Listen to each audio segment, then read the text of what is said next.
তো গাইস স্নান টান করে চলে এসেছি। এখন বাজে 3:10। তো আজকে তোমাদের দুপুরের লাঞ্চটা দেখাবো কি রান্না করেছি। তো চলো দেখতে থাকো। এই যে দেখো, এখানে করেছি তোমার ধনেপাতার বড়া করেছি, এই যে। আর এখানে আছে তোমার এই যে মাছ দিয়ে, আলু দিয়ে আর ওলকপি দিয়ে রান্না করেছি। আর এখানে আছে বাঁধাকপি চচ্চড়ি, এখনো কেউ খায়নি।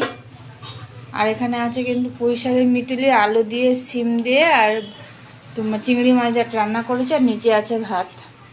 তো আজকে আমাদের দুপুরে লাঞ্চ এই আছে।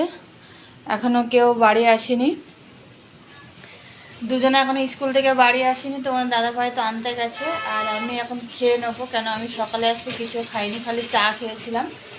ওই জন্য আমি খেয়ে নেবো, ওদের আসতে দেরি হবে। তো আমি খেয়ে নেবো, খেয়ে আমার ওষুধ খাওয়া আছে। তো চলো আজকে দুপুরে লাঞ্চটা তোমাদেরকে শেয়ার করলাম। কেমন লাগলো কমেন্টে জানিও। আর সবাই ভালো থেকো, সুস্থ থেকো। খাইনি, কথা বেরোচ্ছে না মুখ দিয়ে, প্রচুর খিদে পেয়ে গেছে। তো চলো দেখো, সব কাজ বাজ করে চলে এসেছি। চলো বাই।